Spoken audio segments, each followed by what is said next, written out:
In this video, we're going to talk about the amount of subsequent calculations to do with volumes of gases. Now, we're going to talk about the molar gas volume. Now, that's at room temperature and pressure, also called RTP. And 1 mole of a gas has a volume equal to 24 decimeter cubed or 24,000 centimeters cubed. Remember, to go from decimeters to centimeters cubed, you times by 1,000. Now, the more important thing, especially if you're aiming at a grade 9, is if you have the same volume of any gas at the same temperature, so same volume, any gas whatsoever, at the same temperature and same pressure, then they'll have the same number of moles. So what does that actually mean? I'm going to show you pictorially here. So we've fixed the temperature. Doesn't matter what the temperature is really. We're just giving it a number. Doesn't matter. And the pressure.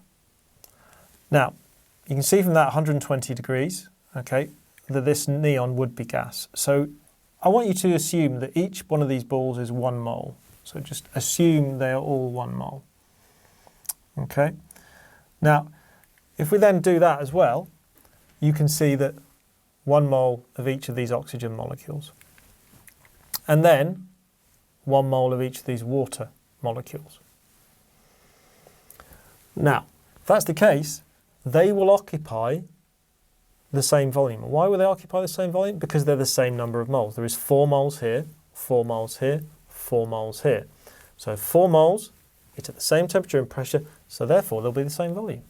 So they're all the same volume. And as you can see down there, 120 centimetres cubed of gas, 0.1 moles of each. So it's really important you understand these two things. So we're going to go through some simple questions first of all. Okay. So we're going to use these equations, which is moles equals mass over RAM or RFM, and we're going to use number of moles equals gas volume divided by molar gas volume. Molar gas volume is 24. Now, first simple question. Again, if you think you can do this straight away, just stop the video, do this straight away. Right, so calculate the volume of 2 moles of oxygen at gas at RTP. Well, it's at RTP, so it's immediately telling us we've got 24 decimeters cubed is 1 mole, but we've got 2 moles. So all we do to calculate the volume, so our volume is just going to be our moles, and it's going to be our moles times our molar gas volume. Okay, now if that is the case, our moles is 2, our molar gas volume we know is 24 because it's at RTP and it's told us that it's at RTP. 2 times 24 is equal to, and hopefully you've already done this in your head, 48, and it starts off 2 moles, so and we can just quote it in decimeters. Remember, that's 48 decimeters, or if I wanted to do it in centimeters cubed, I just timed it all by 1,000, so that would be 48,000 centimeters cubed. So that's our first one. So our next one is going to be calculate the moles when you have 12 decimeters of neon. So we're swapping it around a little bit. Again, using this equation, just swapping it around a little bit. So the moles when you have 12 decimeters. Right, okay.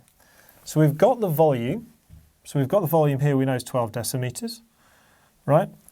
And we know, again, we're going to assume everything is at RTP. So gas divided by molar gas volume. So basically if we go down here and we can say, right, okay, if that's the case, I want to find out what my number of moles are this time, okay, and moles is going to be equal to gas volume divided by, and the gas volume is 12, that's 12 decimeters, and then that's going to be divided by the molar gas volume, which is 24 decimeters, which is equal to, hopefully again you've done that in your head, okay, 0.5 moles of neon. So we've got 0.5 moles of neon. So we're just swapping these things around, swapping this equation and swapping it around. Last one, calculate the moles when you have 6,000 centimeters cubed of neon. Again, we're going to do this all at RTP. So if that is the case, 6,000, we can do it in different ways. I'm going to do it by converting the molar gas volume to 24,000. You can do it by converting this to decimeters, but I'm going to convert the molar gas volume to centimeters instead, just to show you can do that. So we start here and we're going to go for moles. Okay, and if we're going for moles, we're going to go for gas volume. Gas volume is 6,000. Okay, and that's centimetres cubed. And all we need to now do is put a molar gas volume in and a molar gas volume, but this time not in decimetres cubed, in centimetres cubed. So there it is in centimetres cubed. Now, if that is the case, we've got it in 24,000. 6,000 divided by 24,000, hopefully you put it in the calculator, is 0.25 and 0.25 moles. And so what we're showing you here is how you can take the equation moles equals gas volume divided by the molar gas volume and just turn it into volumes from number of moles, or turn it into moles from volume if it's decimetres, or centimetres cubed. So now it's time to look at an exam style question on molar gas volume, and we're going to again use this equation, and we might use this equation here, which is mass over RFM, to calculate number of moles. So both of them can be used to calculate number of moles. Again, we're aiming at grade 9s here, so we'll take it up to that level, and let's put that up, and you see I've changed the molar gas volume just for 24, just for simplicity purposes. Right, so let's look at the question. I'll let you have a good read of this, so pause the video, have a good read. Now, the mixture has got 0.407 of powdered zinc oxide, so it's got 0.407 of this. Excess carbon, so I don't need to care about it. Excess means you never need to care about it. Heated strongly, the volume was measured. So it's just giving you a hint to say it's all going that way, it's all going this way. And so there's none of your reactant left. Calculate the maximum volume of carbon dioxide measured at room temperature and pressure that can be produced by heating this mixture of zinc and carbon. It's told you that it's at room temperature and pressure. So let's use that and start using 1 mole of a gas is 24 decimetre cubed. Let's move that to the side. And we've got a balanced equation. Really important here, I've labelled 2, okay? So 2. So if that is the case, what we've got to do is say, right, okay, we need to find out what our moles of zinc oxide are first. And if you don't know how to do this, you need to have watched a reacting masses video before this. So, because I'm going to work out the number of moles. So moles is going to be equal to what we have of our zinc oxide, which is mass. So mass over the RFM. And the mass is going to be 0.407. Got it from there. And our RFM is going to be 81. So if you want to stop the video, work out the RFM of this zinc oxide, okay, you'll find it's that. Now, if that is the case, then that turns us into a number, it turns it into a number of moles. And that number of moles is going to be 5.02, okay, times 10. And that's times 10 to the minus 3. Or 0.00502, and that is our number of moles, okay? Now, if that is the case, we want to then turn that number of moles into a volume of carbon dioxide. So the really important thing is here, the zinc oxide here, going from here to the carbon, you can see that it's a 2-to-1 ratio. So I've got 2 here, and I've got 1 here. Now, if that is the case, all I have to do is take 5.02 times 10 to the minus 3, okay, and I want to divide that by 2. And if I divide that by 2, remember this is 502, and I just want to point this out, this is 502, but it's a long number in the calculator. Keep that number in the calculator. It's not just 502, it's 502, blah, blah, blah, blah. So keep that number in the calculator, keep it here, and divide it by 2 at that point.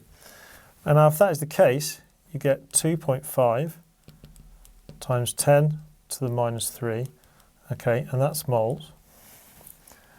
Okay, and that will be just your ratio from 2 to 1, and that's this time is your moles of CO2, and this one up here is your moles of zinc oxide. Okay, so we've turned that by dividing by 2 into that 2 to 1 ratio. Now we have our number of moles, so now all we want to do is use the molar gas volume and say, right, okay, we have a number of moles, so if we times it by 24, we'll get our volume of gas.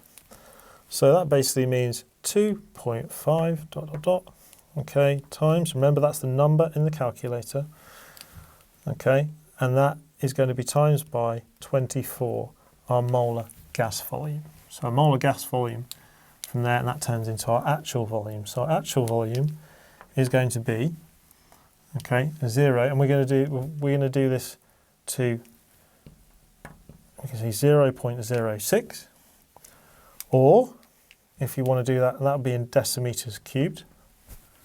If you don't want to do it in decimeters cubed, you can do it times it by 1,000, and 0.06 is 60 centimeters cubed, if the question asks you to put it in 60 centimeters cubed. So that is how you do a slightly more complicated question, which again, really only if you're aiming at level 9, it's more likely to be the previous questions in the previous slide that you'll get if you're aiming a little bit lower. But if you want to push yourself to the top, definitely try this kind of question. So now we're going to do our second question, or third type of question, which is probably the most complicated one and did come up in a GCSE exam very, very recently. So it's really worth you doing this. It was really, really difficult. So make sure you understand how to do these kind of questions. Now we've got 6 decimeters of SO2 and we've got 6 decimeters of O2. We've got it in this equation. So 6 of this, 6 of that. What is the volume of the mixture at RTP after the reaction has taken place? What's the total volume? That's what he wants to know. What is the total volume? So let's put that up to the side, right? And we've got it up to the side and we've got our equation here and you can see 2 and 2. That's important, this balancing that we've got here. So if we then look at it and go, right, at RTP, the same volume of a gas occupies the same number of moles. That means 10 centimeters cubed of something will be the same number of moles as a 10 centimeters cubed of something else. So I've got 6 decimeters cubed of SO2. So I've got here 6 decimeters. Okay, and I know I've got 6 decimeters of O2. Okay, so I've got 6 decimeters of O2. Okay, so we've got 6 and 6. Okay, now if you then look here, it's a 2-to-1 ratio. So if I go up here and I go 2, and we've got 1, and we've got 2. Okay, so that ratio between each of them. So that's really, really important. We know there's exactly the same number of moles in each of these, so we can just directly compare them in terms of what's going to be used up. So what we can say is 6 will use up, and I hope you're getting this here, 6 will use up, because it's a 2-to-1 ratio, will use up 3. So if I say this is the initial,